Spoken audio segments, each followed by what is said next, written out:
Welcome back, guys. This is part 5 of turning $1,000 to $100,000 flipping cars, and we got our next car along this series, guys. We got it for around 1,700 bucks all in. So today I'm going to be showing you what exactly we got and showing you that whole process before we actually put it up for sale. But let's not waste any more time, guys. Let's get to it.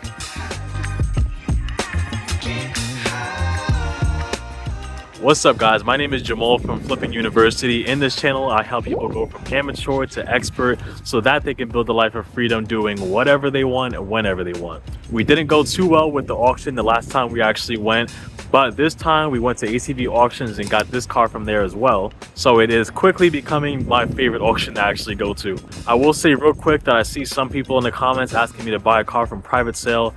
So in the next car that we actually get along the series, I'm going to be doing that for you guys. Just keep in mind that it does honestly take some more time. Buying a car from private sale is a good deal rather than just going to the auction. So it will be a little bit tougher to do while we're keeping up with the whole series and trying to bust through this as quick as possible. But if it's something that some of you guys want to see, I'll get it done for you guys. And before we get into it, just as a thank you again for clicking onto the video, I want to give you guys something for free, and that's going to be a free checklist that I put together just highlighting the 10 main steps that I go through when I'm looking at a good car deal. You can just download it onto your phone and bring it with you with every car you're going to check out. To get access to that, just go to the link in the description below. But let me not waste any more time. Let me show you what we actually got.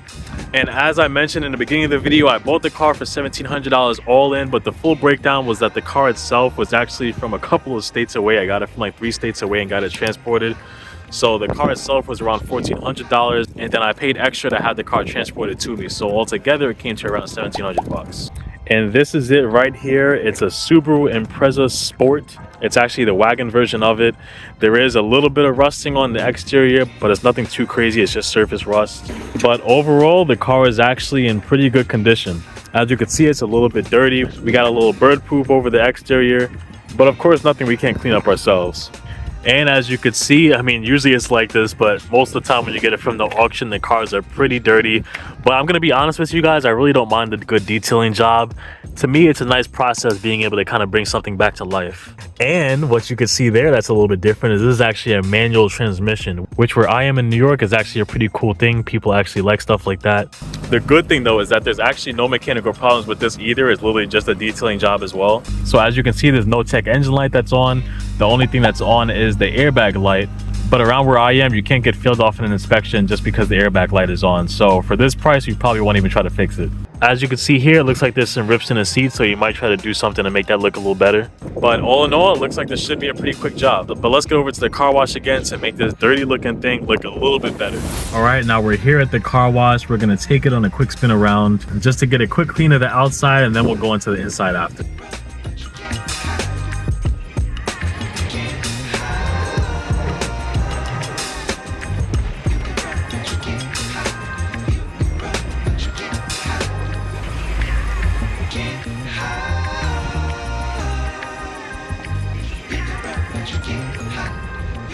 But as you can see, we just got the outside washed up. Now we're just going to do the simple cleaning inside, picking up whatever loose stuff that's sitting around, as well as actually vacuuming out the inside as well. It's actually not too bad in here, so it shouldn't take too long. But let's just bust this out real quick.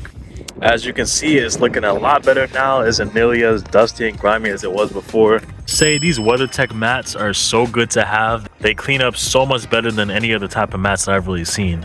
And no, they're not a sponsor for this channel. We're not there just yet. But I definitely would suggest getting them. They're definitely worth it. But we're going to be breaking the interior detailing up into a couple of different areas. I don't know if you could see everything on camera, but it's looking really dusty and really dirty. It looks like this is almost like a year of dust just sitting on the car. So first we're going to clean up the trim, and then we'll get to the things like the seats after. And I said it before, but I'm definitely a fan of the Meguiar's product. So I'm going to be using the quick interior detailer.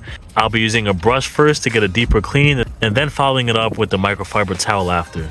And now we're just going to follow the same process and do around the center console as well.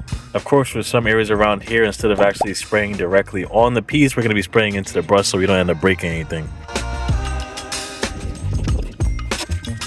And now we're just going to go right on to doing the same thing, just wiping everything down.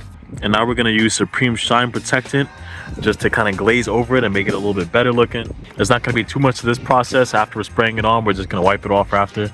And now when people come to check the car out, it's going to have a nice pop to it. And this is how it's looking now. As you can see, it's not looking nearly as dingy and dirty as it was before. And now we'll move on to cleaning the seats. The good thing with these seats, comparing it to the last car that we got, those seats look like they just took coffee and just threw it around the car. This actually isn't too bad. So we're still gonna clean the seats, but it's not gonna be as much of a deep clean. The cleaner I like to use is this one right here. It's a turtle wax upholstery cleaner. So first we're just gonna spray it on. We're gonna use a drill with the brush attachment to clean it up after. And I would suggest anyone that's getting into the flipping game themselves to definitely get a drill as well. It doesn't have to be this exact one, but just it helps in a lot of different areas. Now, one of the last things we have to take care of what we're gonna do about these ribbed seats. What I ended up doing is just getting some seat covers to go over it. As you could see here is about $23. So we're just gonna put that into how much we're spending for the car. And this is how it looks with the seat covers on. No, it's nothing crazy, it's nothing fancy, but honestly, this is a cheap car. And keep in mind, honestly, for this price range, it doesn't have to be anything perfect. This is probably gonna be selling around $3,000. For people searching around that price range, it just has to be something that's gonna be reliable and then presentable. And it's starting to get pretty dark out. Now we're just gonna go up the block really quick and take some photos of it, post it up, and see how fast we can get this thing sold. And if you missed it in the beginning of the video, I mentioned the checklist. Make sure you get that. Just go to the link in the description below. You can just download it onto your phone and take it with you to make sure you get every car is a good deal. And then on top of that, if you're wondering how you can get auction access yourself, just like how I'm getting to get these cars without having my own dealership, then you could actually email me in the description below. I will say it's not always going to be available to actually get auction access the same way that I'm doing it. So it's going to depend on when you hit me up. But in the next video, we're going to be going over getting this thing sold, how much we sold it for, and then going on to the next part of the series, which is what car we're going to be getting next, which I'm going to be trying to get specifically through private sale. So make sure you subscribe and hit the notification bell so you can be alerted when that video ends up coming out. All right, guys, till next time, peace.